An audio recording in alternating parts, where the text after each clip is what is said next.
Dear Father in heaven, thank you, Lord, for our blessings. Thank you for this camp meeting. Thank you that we can come together and fellowship and study. I pray that we'll understand your word, Lord, and the times that we're living in, that we'll become closer together and that we'll have a better knowledge of who you are and what you're about. I pray this in Jesus' name. Amen.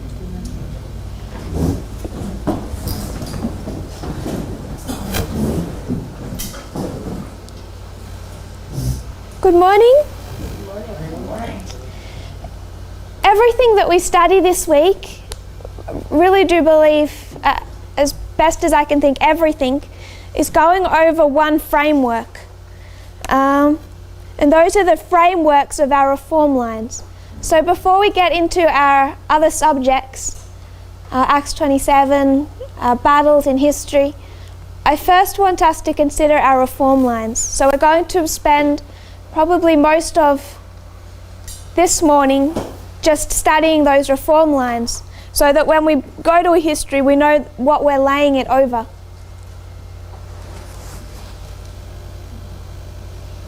We'll start with the reform line of the 144,000.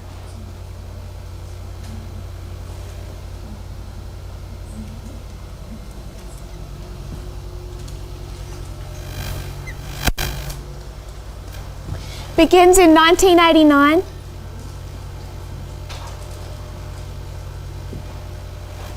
At the time of the end. Then we would mark 9/11.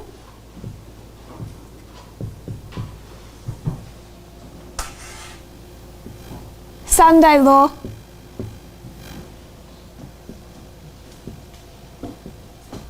Close of probation.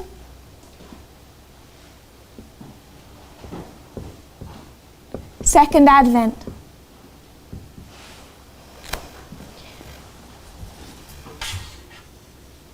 I want to call this Daniel 12:1.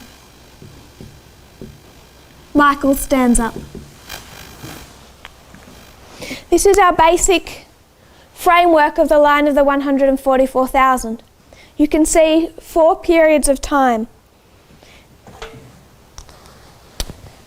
If we were to take the model of agriculture, first of all there's a ploughing, 1989 to 9/11. From 9/11 to Sunday law, it's the early rain. Sunday law to Daniel 12:1 is the latter rain. And we know from Daniel 12:1 to the second Advent is a time period of harvest. It's also Jacob's time of trouble, what we call Jacob's time of trouble. So it's there's 4 spaces, 4 periods of time, the 4 steps of agriculture from ploughing to early rain to latter rain to harvest. Over this we can lay the line of the Millerites, the beginning of modern Israel. Time of the end is 1798. 9/11, we can mark 2 dates that we bring together. April 19, 1844, but also August 11, 1840.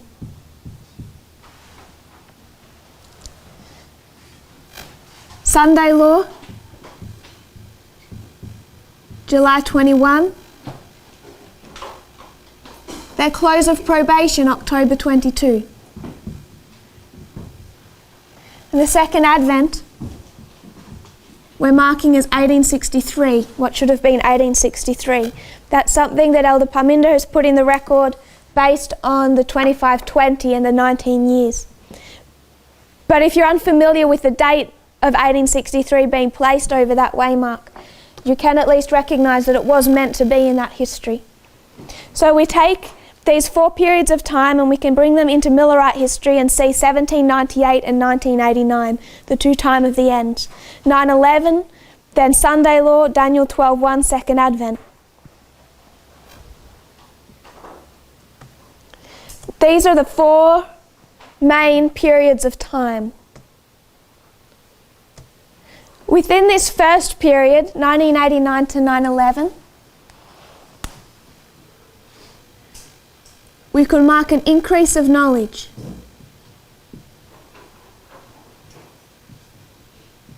Until it's formalised. So from the time of the end, we know that the knowledge increases. If we were to go to Millerite history, Great Controversy, GC 88,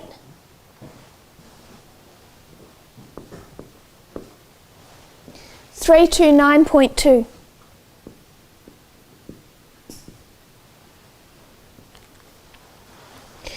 She's speaking of William Miller. She says that he had devoted 2 years to the study of the Bible, when in 1818 he reached the solemn conviction that in about 25 years Christ would appear for the redemption of his people. So here we mark 1818. It's in 1991 that Elder Jeff starts laying out Daniel 11 verse 40 to 45.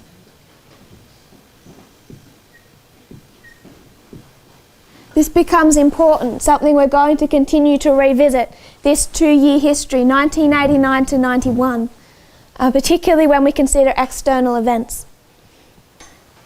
It swelled until 1996.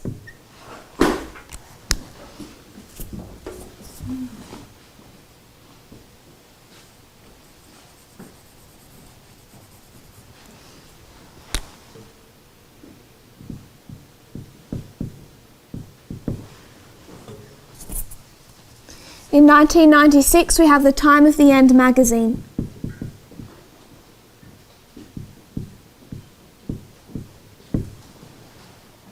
And that message was formalised. Great Controversy 332.1.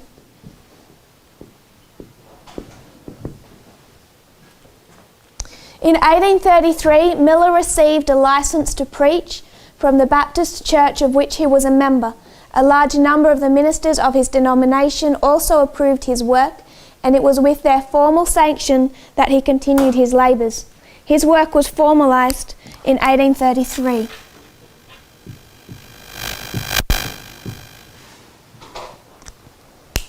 So at the very beginning of the reform line for this movement and for Adventism, it opened with an unsealing at the time of the end. Then there is an increase of knowledge, it's formalised, and then you're tested on it. When we come to the end of our probationary period, if we were to consider Sunday law, what begins at Sunday law? There's an increase of knowledge, what you could call a swelling, till you come to the waymark of the loud cry. If this was Millerite history, July 21 started a swelling that swelled until the midnight cry of August 14, 15. And then the test, October 22.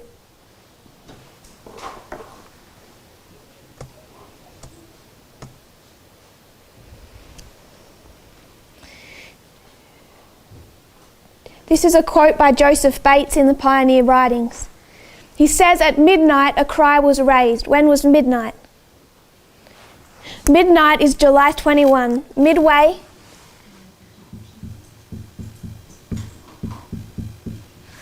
between April 19 and October 22. So prophetically they see July 21 as midway or midnight. It's when the cry begins. "The bridegroom is coming, go ye out to meet him." Then all the virgins arose and trimmed their lamps. He says, "We have already shown that the tarrying time for the bridegroom by the prophetic periods was 6 months, from April 19 to October 22. The midnight of this dark time is about July 20th. He's off by 1 day, it was July 21.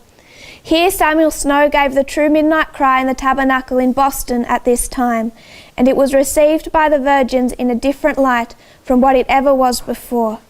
So this is the Boston camp meeting.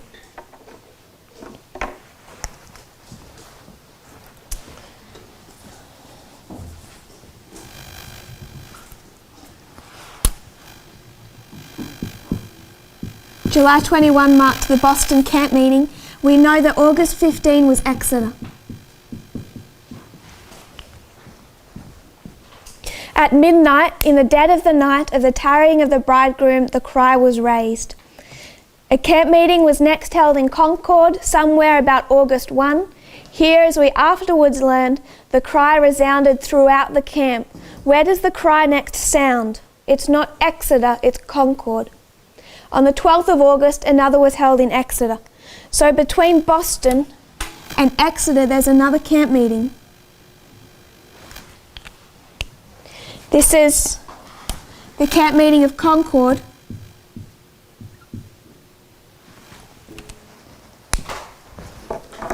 August 1.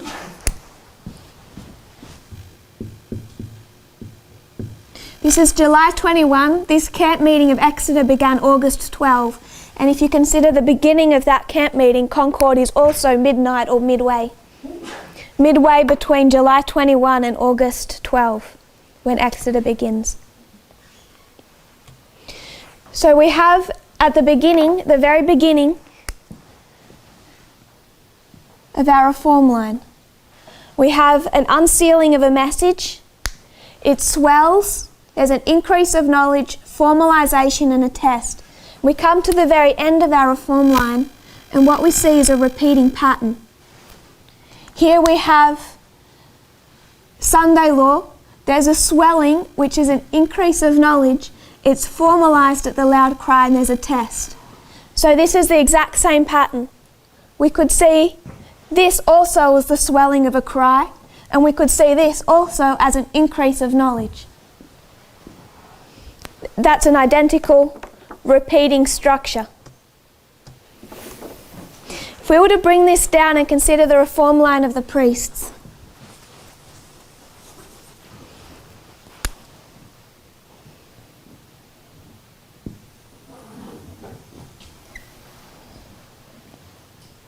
we have the same beginning, 1989.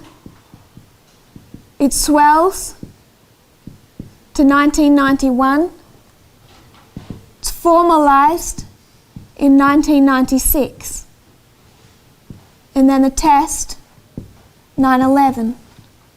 It's the same pattern.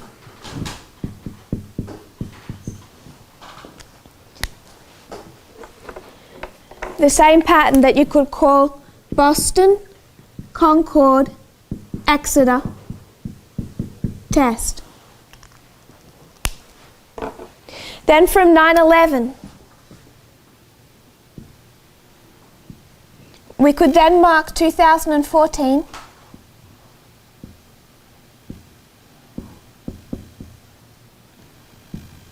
(2019), Panium. 2014 becomes Sunday law. There was an increase of knowledge. It's formalised. And then a test. So we're taking this structure of Boston, Concord, Exeter and bringing it down to this structure. We can already see with external events and also with the internal message that there's a waymark between 2014 and 2018, and that is 2016. Major external events are the Battle of Ipsus and also our understanding of the first verses of Daniel chapter 11. So, just with the reform line of the priests, we see that same structure.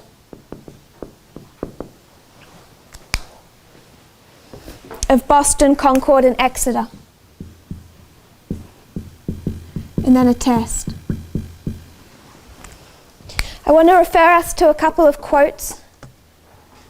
Ellen White is talking about the events after the close of probation. both from the Great Controversy. First, Great Controversy 6:15.2 and 6:40.2.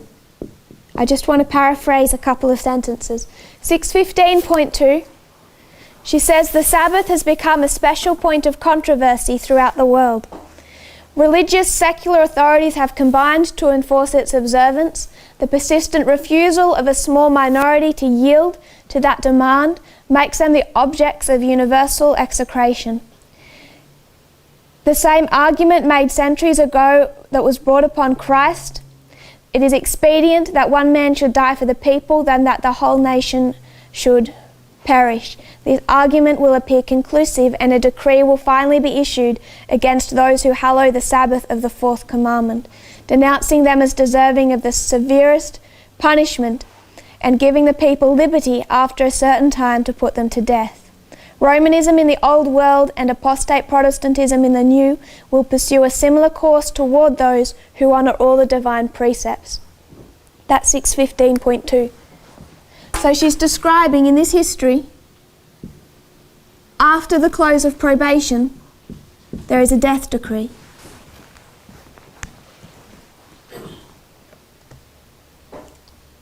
Down to 6:40.2, she's laying out the events that lead to the second advent. She says that the voice of God is heard from heaven, declaring the day and the hour of Jesus' coming, and delivering the everlasting covenant to his people. Like peals of loudest thunder, his words roll through the earth. So there is a waymark after the death decree, before the second advent, when the day and hour are given of his coming. What I want to suggest is that this is also a repeating pattern. That Daniel 12:1 is Boston. Then you can mark, do it in blue.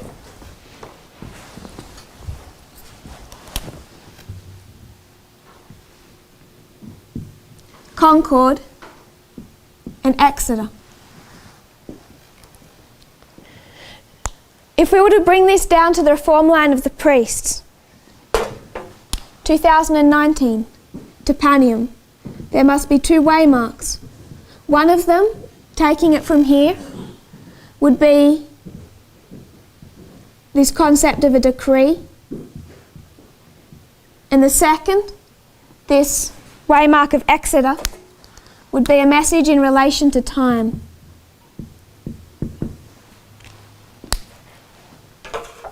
It's a repeating pattern on our reform line, and it's not just here or here, it's in every single dispensation. That's what I'm wanting us to recognise. When we come to 1989, there's an increase of knowledge, formalisation, test. When we come to 2014, there's an increase of knowledge, a formalisation and a test.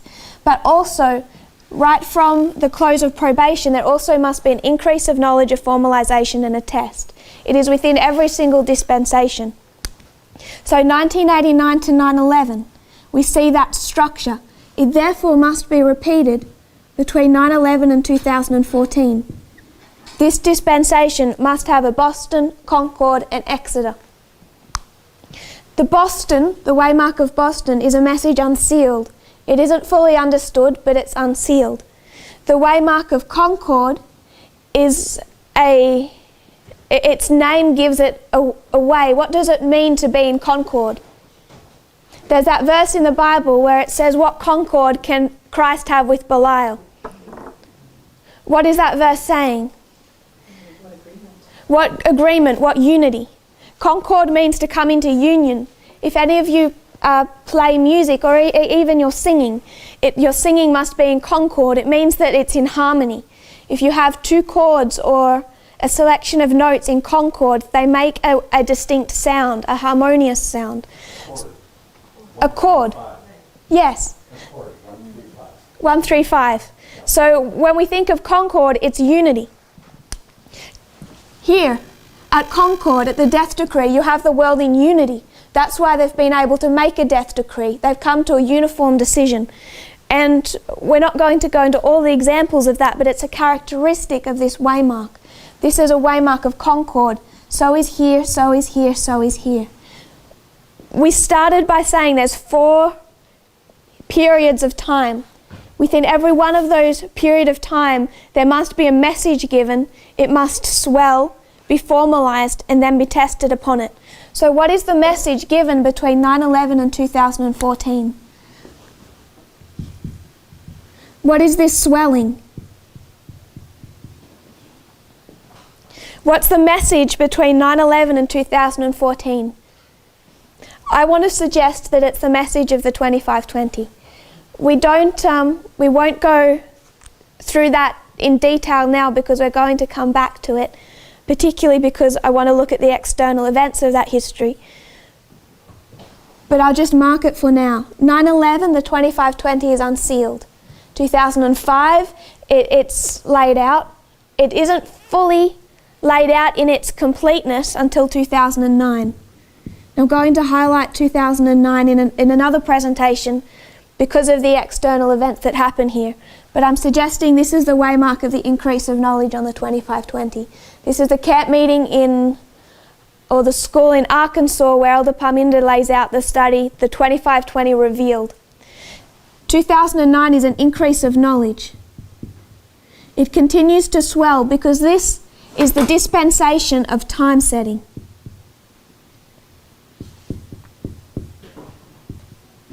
This is when time is introduced to the movement, and it's introduced through an understanding of the 2520. So it's unsealed at 9/11. It swells. 2009, it's laid out just like in 1818 when that message is known, but it hasn't completed until 2012. And the 2520 has developed into the 126 and the 151. And we know we can expand on those concepts. But the message of the 2520 hasn't reached the full swelling of the loud cry until it's understood with the concepts of the 126 and the 151. So from 9/11 to 2014, you have that same repeating pattern. First of all, a message is unsealed.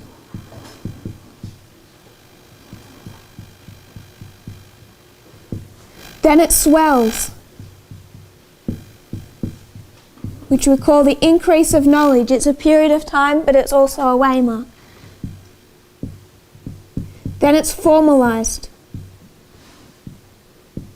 And then there's a test. This is the repeating pattern that we find in every single one of those 4 time spans of ploughing, early rain, latter rain, harvest. So I said first of all that Concord has its characteristics that you find at every Concord marked on a reform line. So does the waymark of Exeter. 1996, what's the name of that magazine? It's the Time of the End magazine. Whether we fully understood it or not, time has entered our reform line and become a subject. This is a message of time in 1996. It's in the very title. 2012 is just more of an understanding of that message of time. 2018 is time. So the waymark of Exeter, down here, the day and the hour, it's time. The waymark of Exeter also has peculiar characteristics that it threads through every waymark marked by that camp meeting. It brings with it a message related to time. And we see that right from 1996. It's not something that just came later. It has been in our reform line from the very beginning. So if that's the characteristic of Exeter, we see it again at 2012, and then again at 2018, and we'll see it again between 2019 and Panium. So there is this development of a message within every dispensation.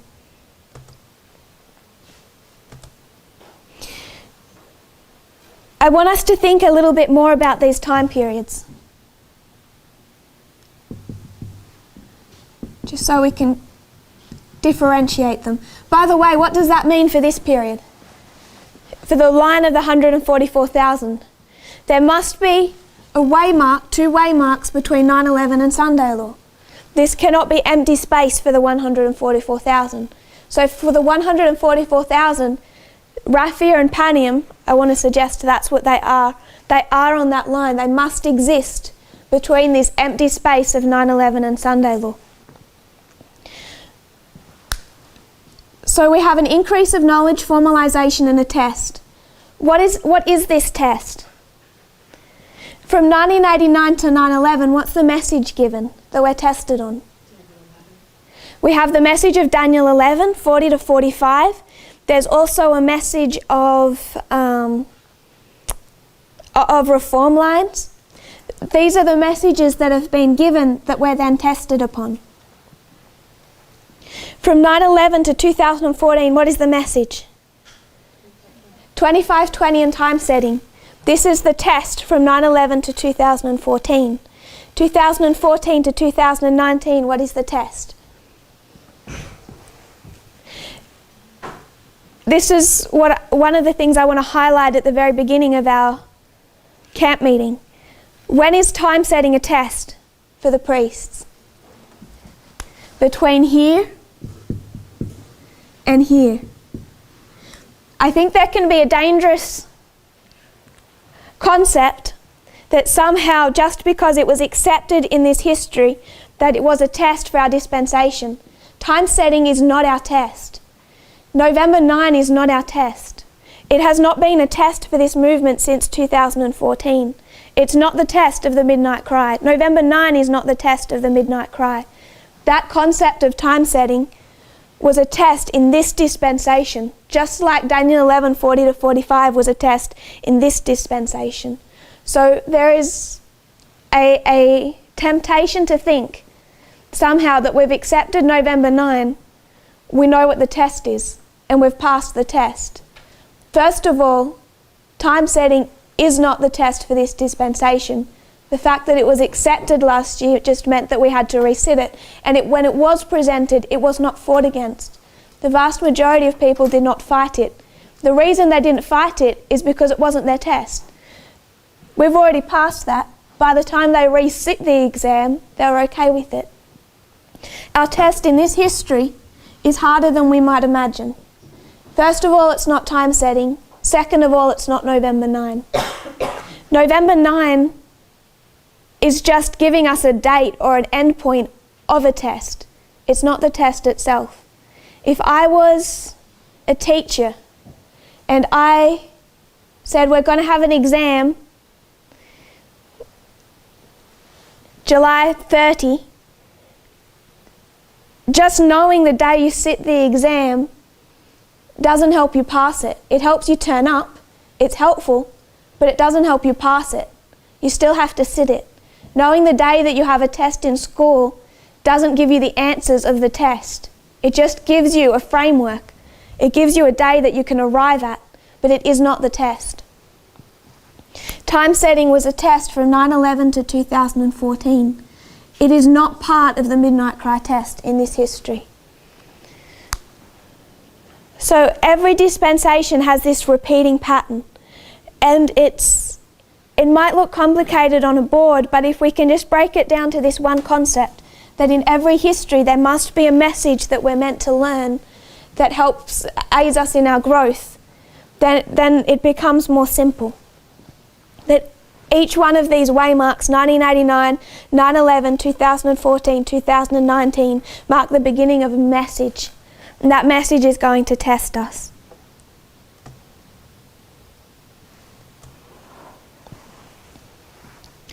So we come to 1996. I'm at church. Not literally, I was little then. But let's say I'm at church, it's 1996, and someone comes to me and they hands me a magazine. It's the Time of the End magazine. I open it up and I read it. So I've read the Time of the End magazine.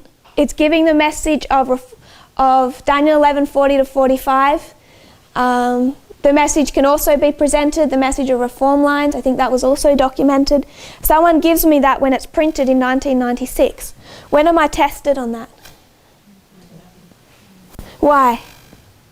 Why am I tested here? It's been given to me here. The minute I've been given that message, I'm tested. I'm tested in 1996 on Daniel 11:40 to 45, and I'm tested on reform lines. This history, 9/11 to 2014, 25-20 swells, 2012 it's laid out, and we understand the 25-20 and time setting. When am I tested on time setting? 2014 or 2012? 2012. This is a little bit simplistic. We can mark the close of probation as a test.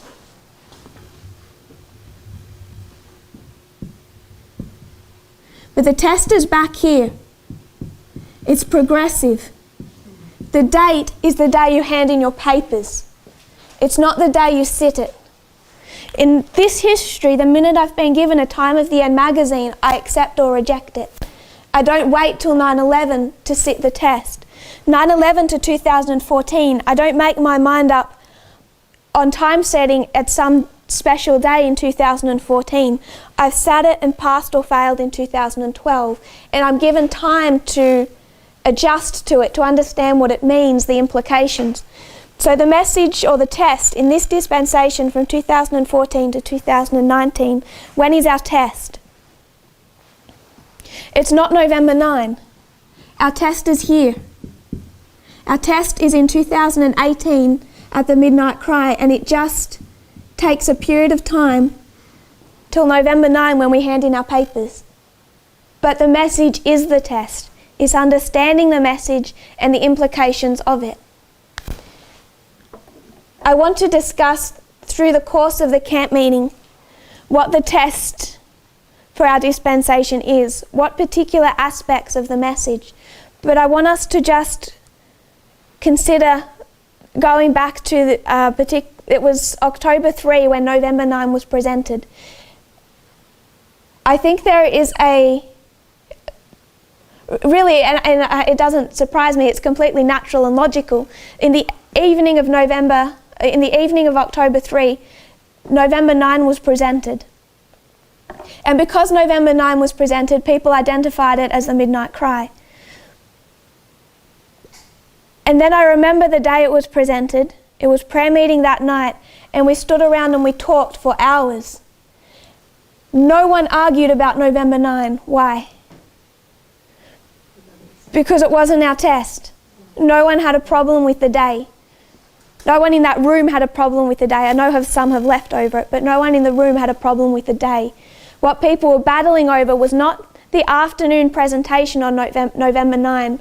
What people battled with was the morning presentation.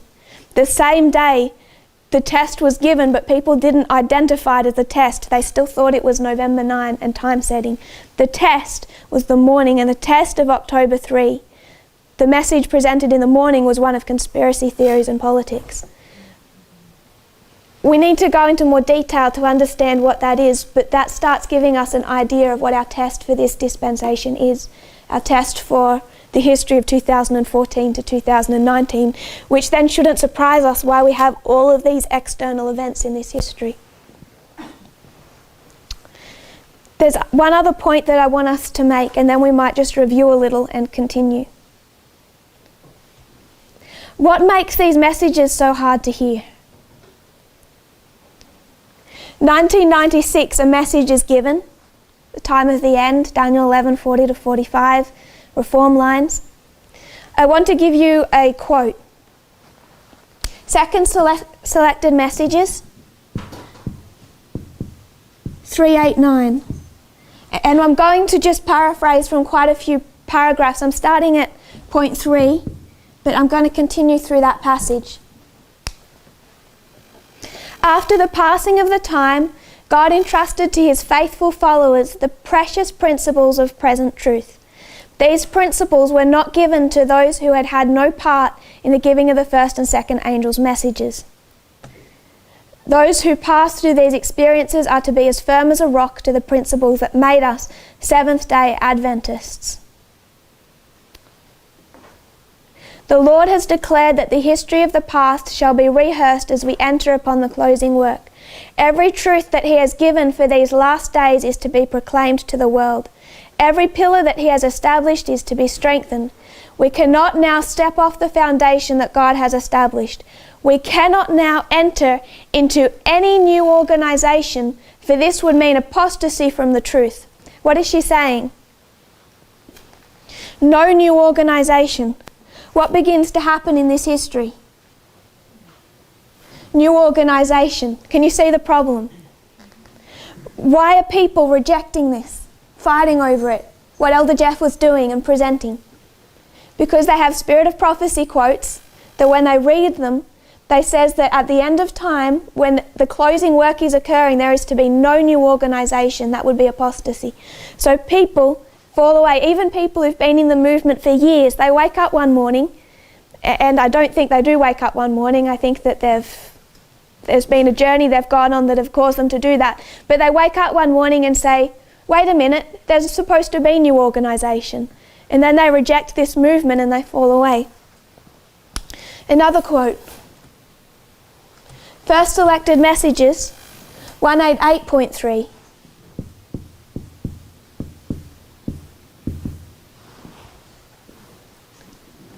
Ellen White has a vision. The Lord showed me that the message must go and that it must not hang on time, for time will never be a test again. What is she saying? Time will never again be a test. What are we saying in 2012? What's our test? Time.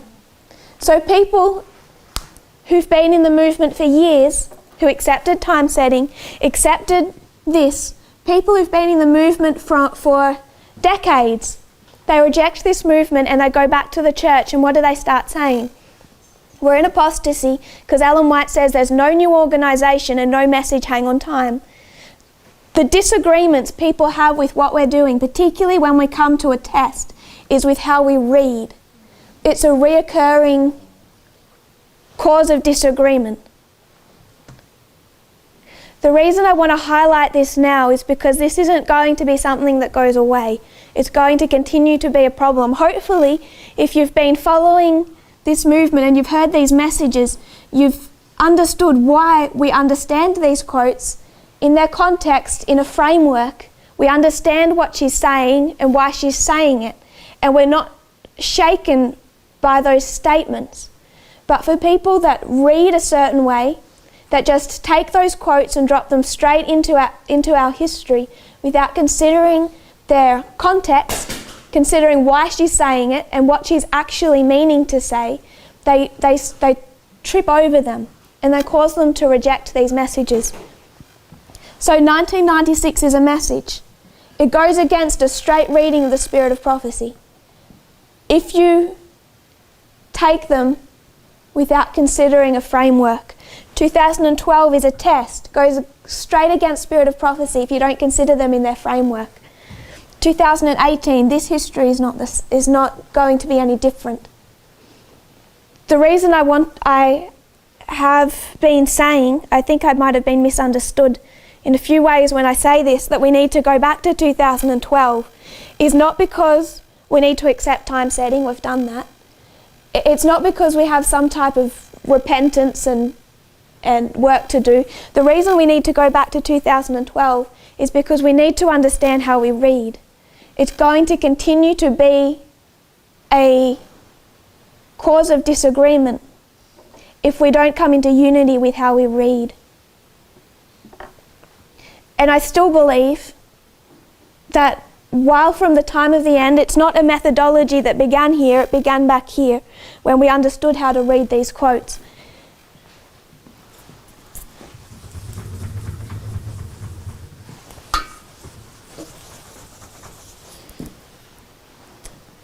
But when we consider how we take these quotes and how we understand them, in 1996 we were perfectly okay with those quotes because we understood what she's actually saying.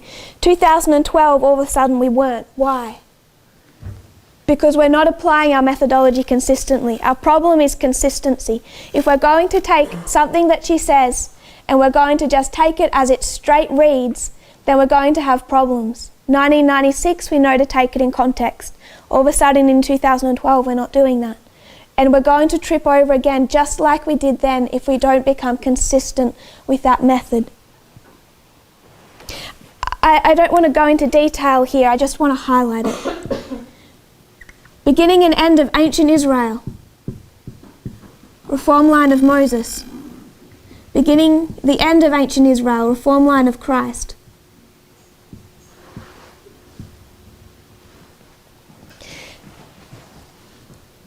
Beginning of modern Israel, Millerites. End of modern Israel, 144,000. What problem does Christ keep coming up against? What does he keep having to face? The writings of Moses. Why? Because the Pharisees didn't know how to read them. They loved them, they treasured them. Conservative Adventists have and love, treasure the writings of Ellen White. But do they know how to read them? So in this history, Christ is doing two things. First of all, he's showing them how they should have read it, because he's saying you never understood it in the first place, otherwise we wouldn't be here. Second of all, he's also seeing that there's been progression.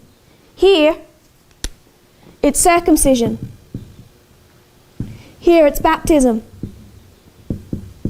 To come into this history and say that you need to be baptized and circumcision is no longer a test is to reject the writings of Moses if you take them as they read. People haven't been able to move from this history into this one. And to push circumcision in this history, here it's accurate. To push circumcision here, that would have been apostasy. This is beginning and end of ancient Israel. What about the beginning and the end of modern Israel? How do we treat Ellen White and the pioneers? First of all, we need to know what they were originally saying and why. We need to see it in its context. But we also have the issue of progression. What is said here doesn't necessarily relate exactly as it says here, no more than circumcision and baptism. We can see it in their history. Perhaps we don't realize how radical this message was. How they could attack Christ and say he's destroying the work of their pioneers, the work of Moses and Joshua and the patriarchs and the prophets. They can say to John the Baptist, destroying their work when he baptizes these people. The same arguments are made against us, that we're destroying the work of our pioneers. Because first of all, they don't know how to read them. Second of all, they're not seeing progression. God did not take us through 6,000 years of history for no reason. We're also meant to grow and develop in a way that was not possible for other people. For example, the Millerites, 1844, those that successfully passed their test, they're not even keeping the Sabbath. They're breaking the Ten Commandments. If you were to go back into the Dark Ages and see for example, Luther, he was not a nice man. You go into who he was, he really wasn't that nice. He condoned genocide, he asked for it. The way he fought, morally, he was strong. He was exactly who God needed. He had lots of failings. But he rejected the Sabbath. He clung to Catholic teaching. He was wrong in many ways. But that wasn't then a test for them. It's continued to grow and develop. We have to mark progression in this history, not stay in this 1844, not stay in 1888.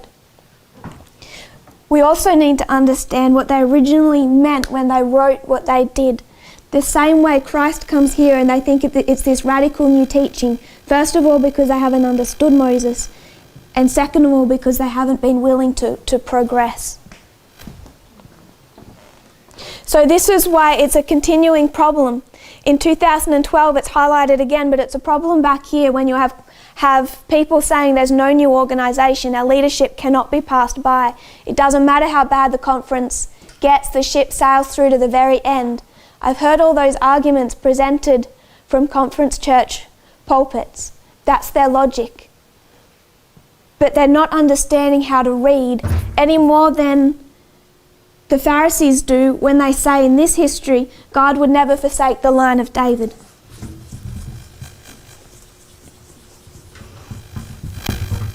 That's a bit of preparation, because we're going to be saying things in this history that you might think go directly against the spirit of prophecy. I want to say that they don't. But we have to be consistent with how we read her writings and how we understand what she meant and how they apply today. If we were to take this repeating pattern, we've done the line of the priests. I don't really want to draw the line of the Levites. To be honest, I will draw it small because we're going to run out of space.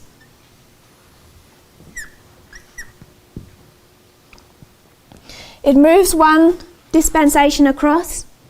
We mark it from 9/11. 9/11 to 2014 is their ploughing.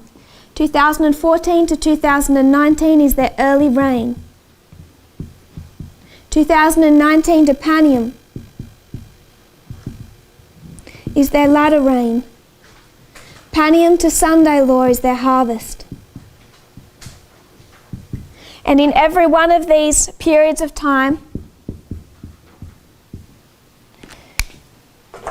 we must identify Boston, Concord, Exeter. Boston, Concord, Exeter. A swelling.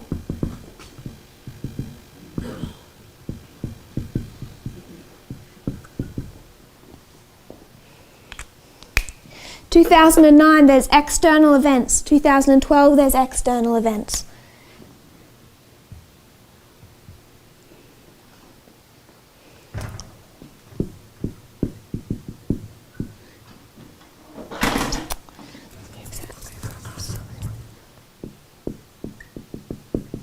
But then I want us to particularly consider the Nethinims.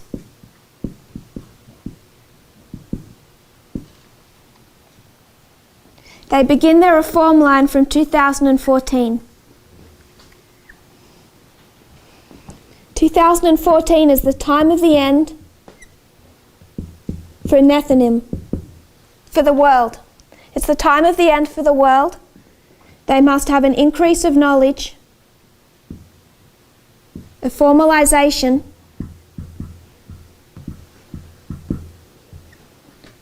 and a test. They must experience the same from 2019 to Panium, from Panium to Sunday Law, from Sunday Law to Daniel 12:1.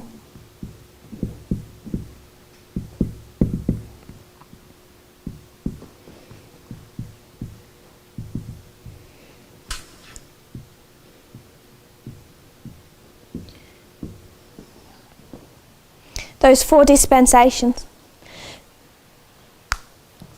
So for every living person today who's not an Adventist, they have existed on a reform line from 2014 as a movement. What's testing them? What's preparing them? What is this early work of ploughing? Who's doing that? Because it's not us.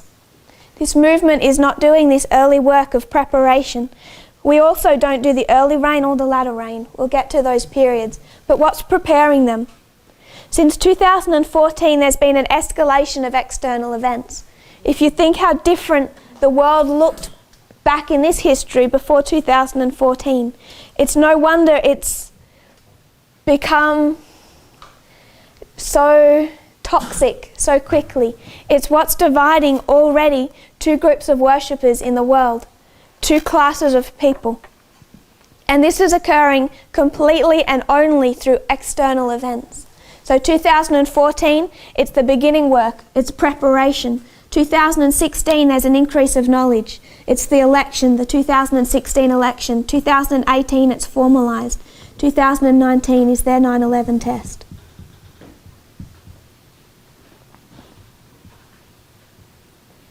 I want us to note the external events are doing this. So whatever they're going through in this history must be what we're going through in our history from 1989 to 9/11. And what prepared us? What was our ploughing work? There's a Berlin Wall, there's events, there's external events. What I want us to particularly note is that from 1989 to 9/11, it's the work of the three angels' message, a prophetic testing message that divides two groups of worshippers. But is there only one message in this history? No. If you take one message, if you reject that, what else are you taking hold of? You must have an alternative. There must be something else you believe. So in this history, from the time of the end, there are two streams of information. You have two choices, two different narratives. One is the truth. One I want to call conspiracy theories. You can describe it in different ways. 9/11, you have the same issue. It's the theme of our reform line. Many people in Adventism reject 9/11. Why? Because they listen to Walter Weiss and they hear Islam never attacked. It was an inside job. It was the work of the United States and George Bush and the Illuminati and the secret societies. And they reject this movement because they refuse to see that Islam struck at 9/11. So even though there is clear external evidence, they see the conspiracy theories, and it causes them to reject this message. 1989, you have the same thing. People think the fall of the Soviet Union was Gorbachev and an inside job. They don't see the fall of the King of the South. There's many things in this history that are not recognised, that people won't recognise because of these conspiracy theories. 1996, the formalisation of the message. There's two new news streams set up online. We'll go into that in more detail. 1996, you have the New York Post go online. It's an old newspaper, but it goes online. The New York Times. The Washington Post goes online. MSNBC.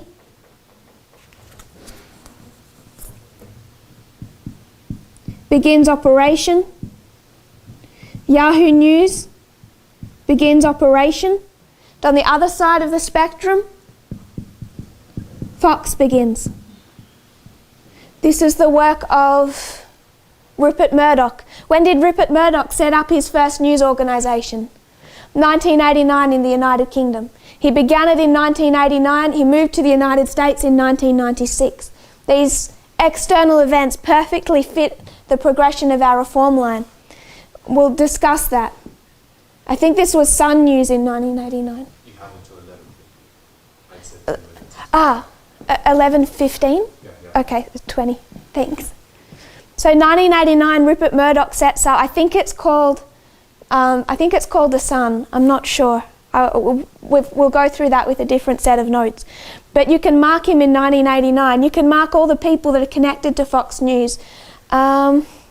Roger Ailes. I'm not sure about Sean Hannity, but there was another one. He was their biggest.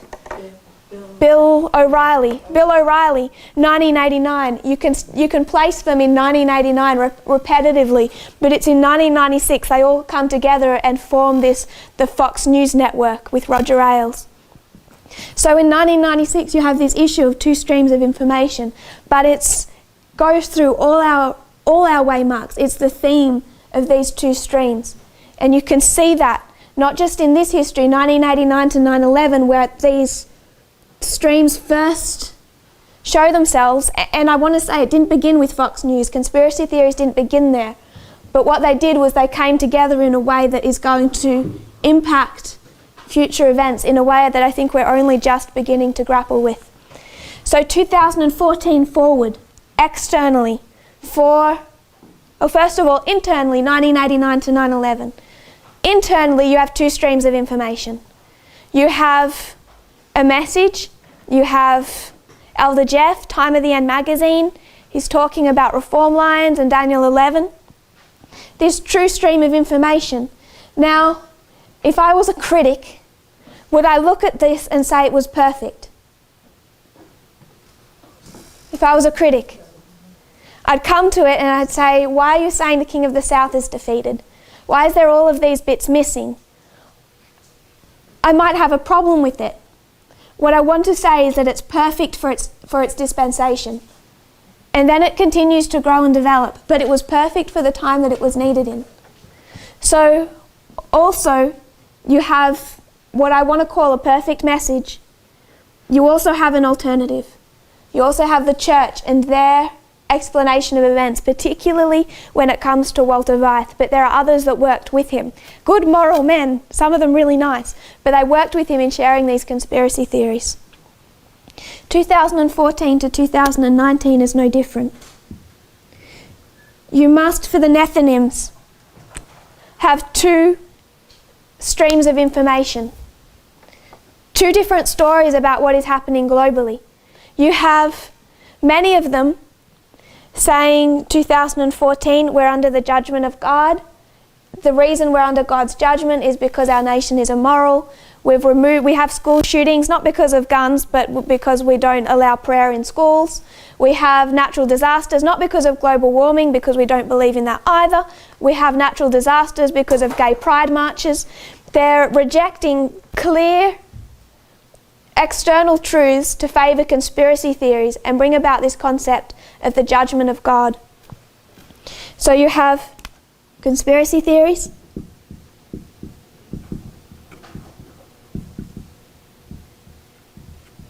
but you also therefore must have truth, a true stream of information. And this true stream, for the dispensation that it's in, must be perfect. However we want to define perfection. And we have a Boston, Concord, Exeter, Boston, Concord, Exeter. If you've been following the presentations and you've seen some of the waymarks that have been put in place, there's a waymark after 2019. We usually term the counter-revolution 2020. I'm suggesting that's the waymark of Concord. And what do we mark in 2020? We mark the counter-revolution, but we also pick one particular revolution, the American Revolution. And what battle is that? It's the Battle of Concord and Lexington. It's a characteristic of this waymark. Back in 2016, you have disinformation, which you could call conspiracy theories. I think disinformation might be a better word, perhaps. Disinformation is shared from two sources. One, it's shared directly from Donald Trump and Cambridge Analytica. We'll go into that. The other, it's shared from Vladimir Putin. Trump shares it through Cambridge Analytica.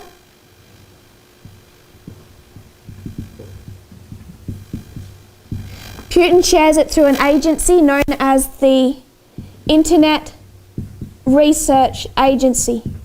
He set it up around 2013, 2014. Its first work was to spread disinformation on the Crimea invasion in 2014, the incidents with Ukraine. So 2014, in this history, you have Trump beginning to use Cambridge Analytica and Putin beginning to use the Internet Research Agency. It's in 2016 that both of these parties use it to interfere in the election. Cambridge Analytica did its work in the shadows. It wasn't open information in that history until one conference in 2016.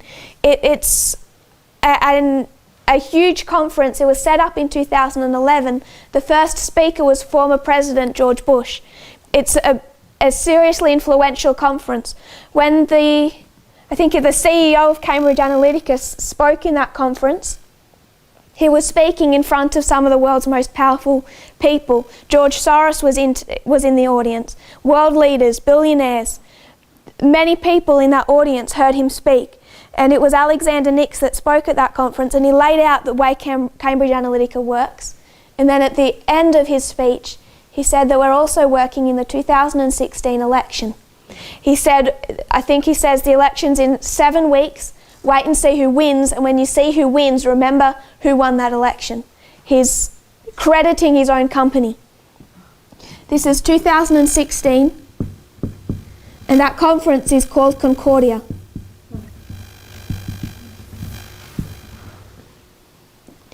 Trump is using disinformation in 2016. Putin is using disinformation through the Internet Research Agency.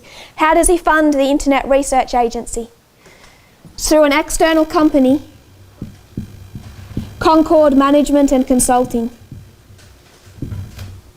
Whether it's the Battle of Lexington and Concord, or Concord and Management and Consulting, or Concordia, it's a characteristic of this waymark.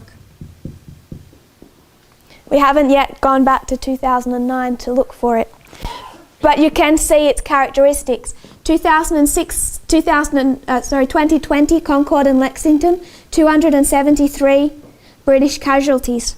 We talk about a waymark between Panem and Sunday law. Based on the number 273. They have characteristics that you can stitch together.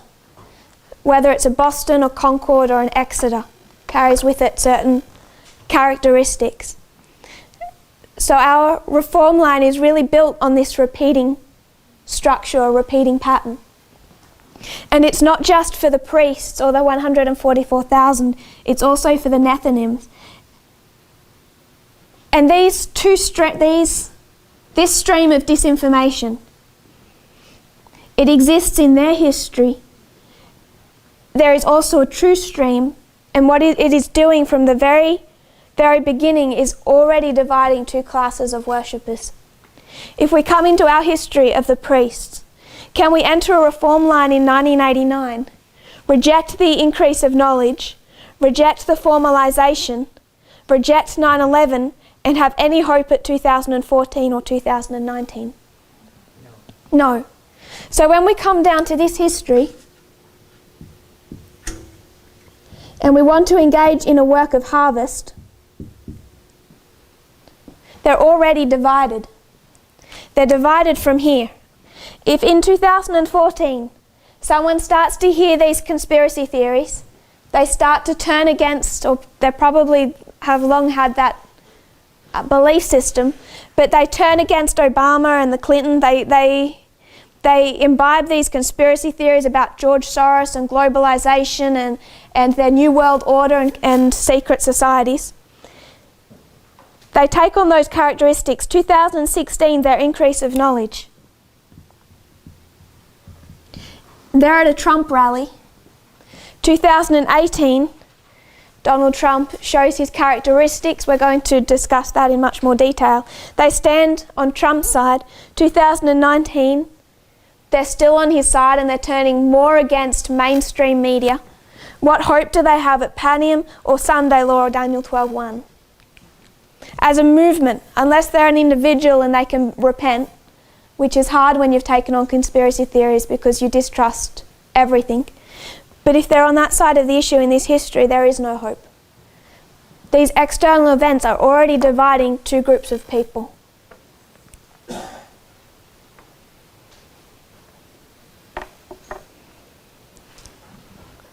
So, to review, and then we'll continue this in the next presentation. We took the line of the 144,000. We laid it out as it is from 1989 to 9/11, these characteristics of an increase of knowledge formalisation test. Then we brought that to Sunday law to Daniel 12:1, and we laid out the exact same pattern, swelling of the loud cry, formalisation test. It repeats. But then we also see that there's events between Daniel 12:1 and the second advent, the death decree and the message of time. We laid them on the reform line, and we saw again a repeating pattern. Based on 3 witnesses, there must therefore be 2 events between 9/11 and Sunday law for the 144,000. For the priests, we laid out their reform line, 1989 to 9/11, 2014 to 2019. It's these 2 main structures. But therefore we also must have a message that's unsealed and begins to swell from 9/11. That was the message of the 2520. The increase of knowledge waymark, where we see that outlined, is the 2520 revealed. 2012, though, it swelled to its utmost with the message of time setting. And 2014, we can see the end part of that dispensation. We hand in our papers, so to speak. 2014, another message is unsealed. It swells to 2016, the US election, our understanding of Daniel 11. It continues to swell until it climaxes in 2018, but we're sitting our test now and the message has not stopped growing. The test is not time setting and it is not November 9. 2019, we're going to repeat that structure. It'll be a new message and a new test.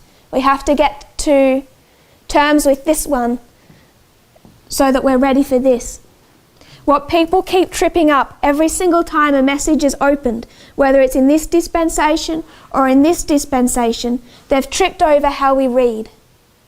And the reason they're doing that is because they're still in 1888 history. They haven't entered into a new reform line. They're unwilling to see that God would open up light to his people that he would not have given to the pioneers or to Ellen White. They're unwilling to see progression. They're also unwilling to take those statements in their context and see how we apply them to our time. It's the exact same repeat of what you would see from the writings of Moses to the time of Christ, when they, for a good Pharisee, they begin to break down the writings of Moses. Really what he's doing is explaining them and giving them clarity. So time setting a test for this dispensation. 2019 is the end point. We hand in our papers, but the test point is back here, and we're in it now.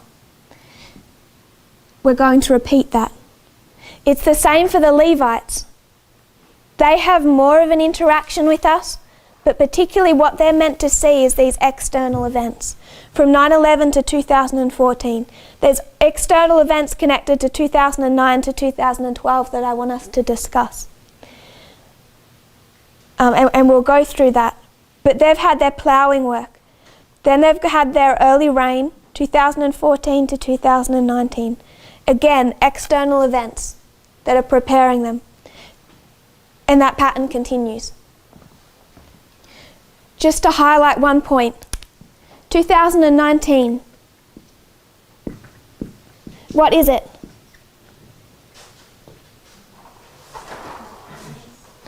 Close of probation and raffia. We focus on our reform line. So 2019 is close of probation. But what else is it? It's Sunday law. It's 9/11. It's all of these things. There's much more happening this year than just our close of probation. We have to also consider it from each perspective. It's not just going to be a waymark of Daniel 12:1 and this test. It's also a Sunday law. So we should be seeing those characteristics develop. It's also 9/11. So we should see those characteristics develop, that kind of test. It's all three of these, depending on what group of people you're speaking to. But if it's a Sunday law, it has that characteristics. We can also recognize that. Each one, priests, Levites and Nethinims, all sit a test on this day. These two, Levites and Nethinims, sit a test in this history, not just on the day, but in this history, without having any message of time setting or any knowledge of November 9, because the date won't help them. The date is not the test. So they're sitting a test just like we are, without any message of time. So when we sit a test, we go through this testing history, we're tested here separate to the concept of time setting. We come to the Nethinims, we looked at their history. We're going to go into 2016, 2018, both of them are battles. 2019 a battle. So we will trace those external events. And then we also see 2019 to Panem, those same characteristics. Panium to Sunday Law, Boston, Concord, Exeter, and then we begin to see that we can stitch the Concords together.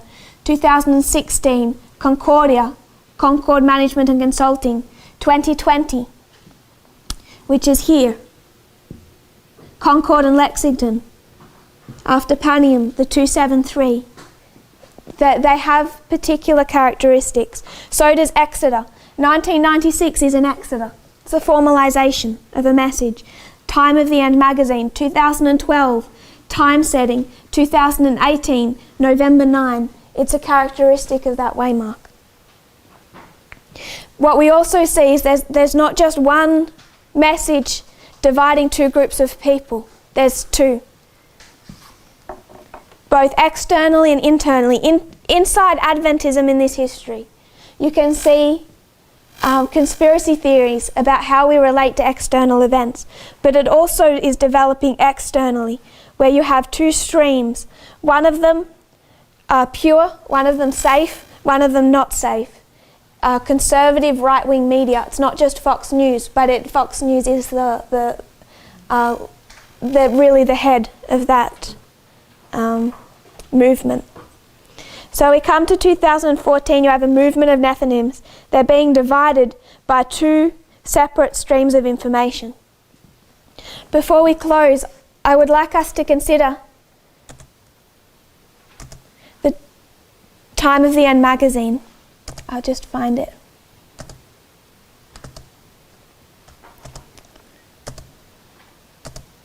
Too many tabs open. Here we go. The Time of the End magazine. If you're to go down to page 8.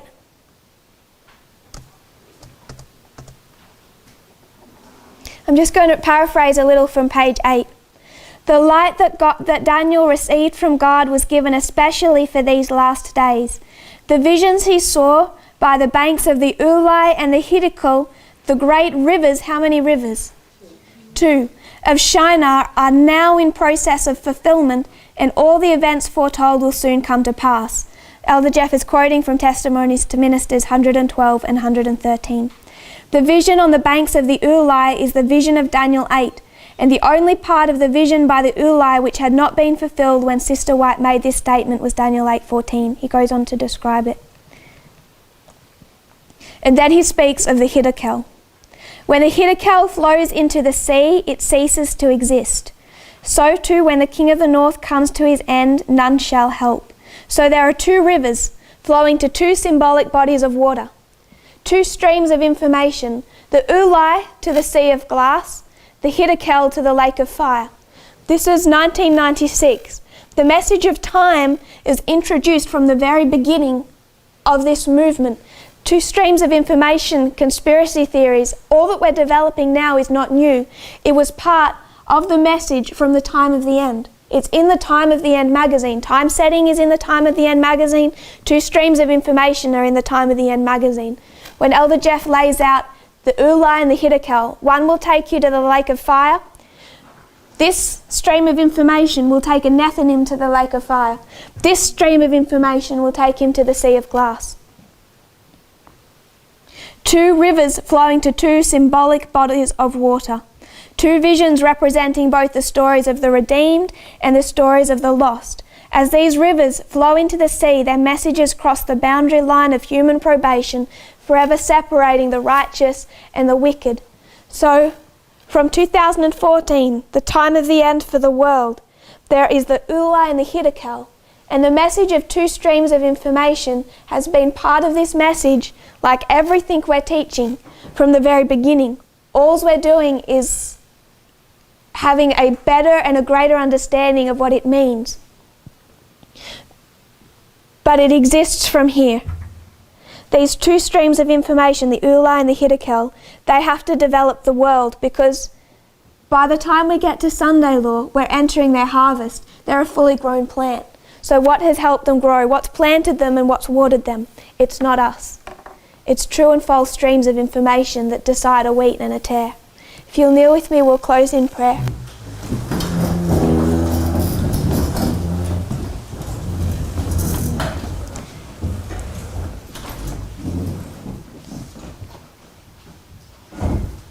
Dear Father in heaven, thank you for our blessings. Thank you, Lord, that you help us, you lead us so gently and slowly. We don't have to absorb everything at once, Lord. But you opened up everything in 1989, and then for 30 years you've had patience. And even now you have patience. And we know that there is tests coming, information coming in the dispensations that have not yet arrived, Lord. And thank you for bearing with us so patiently that we don't see them now. I pray that what we are to recognize now, that you'll help us to recognize, that we will have a correct worldview and understanding both of inspiration, how we understand it, how we read, and also of external events, that we can know that we have a firm platform beneath our feet. I pray this in Jesus' name. Amen.